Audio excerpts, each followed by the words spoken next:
ओम राजाधिराजाय प्रसीय साहिने नमो वयं वै श्रवणाय कुर्महे समे कामान् कामकामाय मह्यं कामेश्वरो वै श्रवणो ददातु कुबेराय वै श्रवणाय महाराजाय नमः।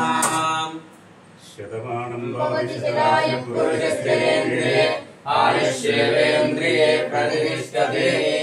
लक्ष्मी नरसिंह परिपूर्णानुग्रह प्राप्तिरस्तु नो वाञ्छाफलसिद्धिरस्तु।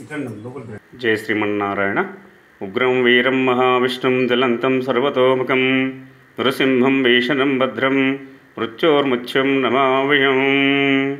శ్రీ లక్ష్మీ నరసింహస్వామి దేవస్థానం కాల్వ గ్రామం మండల్ దిలవార్పూర్ జిల్లా నిర్మల్ గల శ్రీ లక్ష్మీ నరసింహస్వామి ఈ దట్టమైన అడవిలో గల శ్రీ లక్ష్మీ నరసింహస్వామి దేవస్థానం గలదు।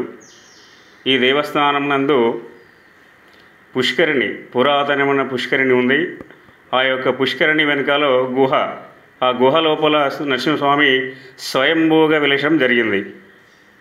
స్వయంభూగా వెలసడం వల్ల ఆ యొక్క భక్తులు ఆ పుష్కరంలో స్నానం చేయడము, గుట్ట ప్రదక్షిణ చేసుకోవడం వల్ల వాళ్ళ భక్తులకున్న ఇబ్బంది అంటే ఆర్థిక ఇబ్బందులు, సంతానం లేకపోవడము, పెళ్ళిళ్ళు కాకపోవడము, తర్వాతనేమో వ్యాపారము, వాళ్ళకున్నటువంటి చర్మ వ్యాధులు అటువంటి ఏదైతే ఉంటాయో ఆ పుష్కరంలో స్నానం చేయడం వల్ల, గుట్ట ప్రదక్షిణ చేసుకోవడం వల్ల ఇంకొక ఆప్షన్ ఏమైందంటే ఇక్కడ భక్తులు తపస్సు ఆచరించడం అంటే ఇక్కడ 11 రోజులు నిద్ర చేయడమా, ఒక 21 రోజు నిద్ర చేయడం వలన వాళ్ళకి సంతానం లేకుంటే వాళ్ళ సంతానం రూపంలో స్వామివారు గుహ లోపల భజనల కీర్తనలు ఉన్నటువంటి వినిపించడము, స్వామివారి కలలో వచ్చేసేసి వాళ్ళకి తీర్థప్రదాలు ఇవ్వడము, సర్పం కనిపించడము, స్వామివారి యొక్క నిజరూపం కనిపించడం వల్ల వాళ్ళ యొక్క కోరిక నెరవేరుతుందని చెప్పేసి స్వామివారి యొక్క భక్తుల యొక్క విశ్వాసం।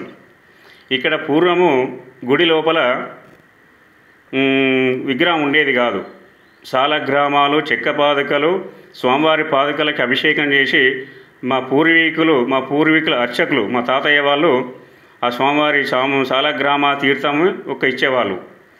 తర్వాత ఏమైందంటే ఒక 40 సంవత్సరాల క్రితం అంటే ఔరంగజేబు పరిపాలన సమయంలో చెలివేరి రాజేశ్వర్ అనే మా యొక్క పూర్వ భక్తుడు నిర్మల్ ఉండేవాళ్ళు, వాళ్ళు మాకు పూర్వం విగ్రహం వేయడం జరిగింది। ఆ యొక్క విగ్రహం చేసిన తర్వాత గుడి కట్టడం తర్వాత ఈ యొక్క భక్తులు రాపిడ్ ఎక్కువ జరిగింది। అప్పటి నుండి కూడా భక్తులకు చాలా విశ్వాసం గల నమ్మకంతో రావడం, ప్రతి శనివారం కూడా ఇక్కడ పెద్ద మొత్తంలో అన్నదానం కూడా జరుగుతుంది। ఒక కుంటలన్నర రైస్ జరుగుతుంది మా దగ్గర, పెద్ద మొత్తంలో అన్నదానం జరగడము, తర్వాత వివాహం జరగడము, కేశఖండనము, తులాభారము, స్వామివారి వైశాఖ మాసం పౌర్ణమిలో స్వామివారి కళ్యాణం కూడా జరుగుతుందండి।